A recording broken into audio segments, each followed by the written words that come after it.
And Mr. Jackson, you were previously in court, entered a plea of guilty to the second-degree felony offense of engaging in organized criminal activity. I've received the pre-sentence report as well as incident reports from the Jefferson County Jail. Has everyone had an opportunity to review all of that? Yes, Your Honor. Are there any additions or corrections? No, Your Honor. Judge, I'm sure the court would like Mr. Jackson to take a little bit more responsibility for what he did in his version, and I would also assume that his next comments are going to be the talking to that everybody else in the jail is going to do.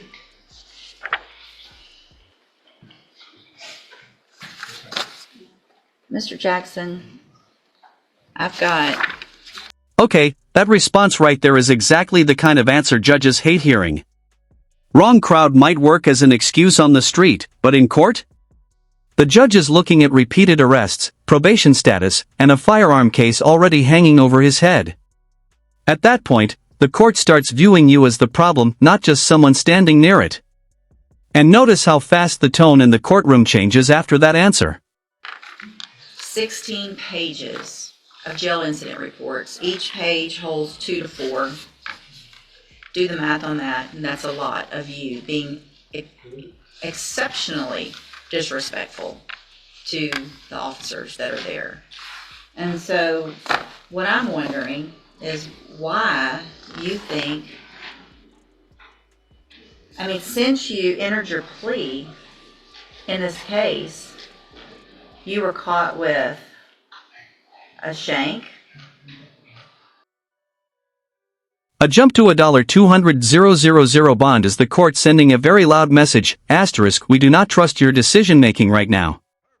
* judges look at community safety, probation violations, and whether someone keeps getting arrested while already under court supervision. And once firearms, drugs, and repeat violations get mentioned together, the stakes go way up. Do you guys think the judge went too hard here, or was this completely justified? 2 different types of shanks, and you've been fighting? Huh? You can speak where I can understand you first. Speak up. What do you want to say? I was talking to the guard, I was talking to the lieutenant. I was trying to talk to him and get that thrown out. They ain't find it on me. No, they found it in your bed. Oh, it wasn't. Okay. What about the other 16 pages? What about telling the officers, I don't have to do shit? What about telling the officers, I don't give a F about none of that? What about that? Is that you? Over and over and over? If you don't give a shit, then why should we? Do you understand what I'm saying? You want to spend your life? This is one of those courtroom moments people misunderstand all the time. The defendant technically receives a 10-year sentence, but the judge suspends it and places him on probation instead. Translation: prison is still sitting there in the background like a loaded consequence. One violation, one bad decision, one failed probation check, and that suspended sentence can come crashing down immediately. That's not freedom. That's borrowed time. Because that's what you're asking for. It's no behavior for me to go, oh, let's just put him on probation. It'll be great. He's going to follow the rules. You can't even follow the rules when you're locked up. What makes me think you're going to follow them when you're out? The agreement that y'all have reached based on what I understand is very little criminal history, mostly because you're young and you haven't had time to do a whole lot. What is the status of the Hardin County cases? Do we know? Yes, Your Honor. They're waiting for us to resolve these cases, and then they'll be next in line. Okay. When we come to court, after we leave, I always inform them what we're doing, so they're aware. Okay. Judge, that kind of goes to the notion of, obviously, we were going to request if the court is in agreement with the following plea, ISF, that he cannot do with those pending. So our understanding and our agreement was for ISF, with the understanding that he would dispose of those cases very timely so that he can then go to ISF if that's what this court orders. Yes, Your Honor. Okay.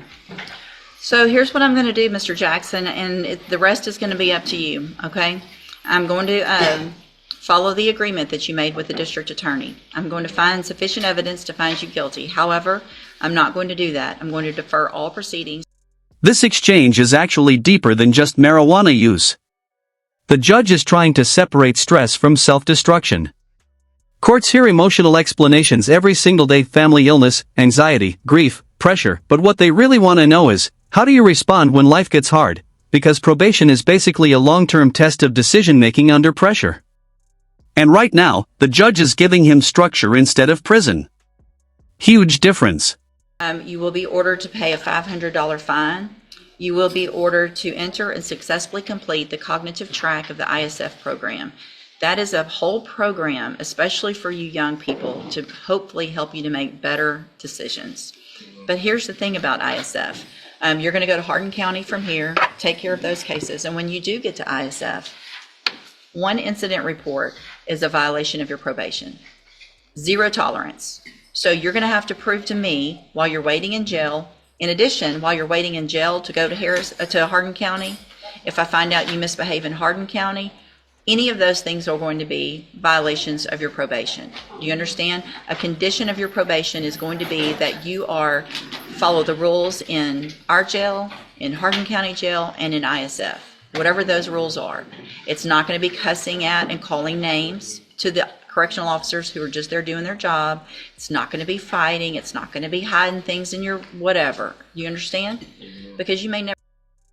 You can feel the frustration building here. The judge isn't reacting to just one mistake anymore. She's looking at a pattern: probation, new offenses, disappearing FO. You're going to be right back in here on a motion to revoke your probation.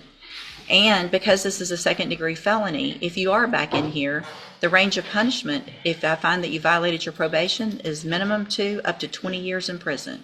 You understand that? Okay. If you take advantage of this opportunity and change the way you're acting, and are you successful on this probation, this is your chance of a lifetime today, because you do not have a conviction on your record. You're not a convicted felon. And at the end of the probation period, if you're successful, the case gets dismissed. You'll never be a convicted felon. The other side, again, though, one hiccup. You're on zero tolerance from the beginning on this. You're back in here with the motion to revoke and going to prison. Do you understand? A condition of your probation also, if it's not in here, is going to be that you are not allowed to be in the possession of or around any firearm. So if there are firearms in your house where you're living that aren't yours, they have to be locked up, or you are not allowed to have them. You're not allowed to have a firearm, period. Do you understand? Okay. And Your Honor, just for the record, we do believe that he'll be able to make this probation and won't be back here. His family is here. They've always been here, so they're Good. ready to support him with whatever he needs to make sure that he makes it over the hump. I hope so. I'm glad that they're here. And here's the thing. You probably don't like their rules either. Guessing from how you're acting, I don't think you like anybody telling you what to do. But at this point in your life, until you get off this probation, there's going to be a bunch of people telling you what to do. And you're just going to have to take that because you're the one who engaged in this behavior. Right? So grow up, take responsibility, and change it. It's all up to you.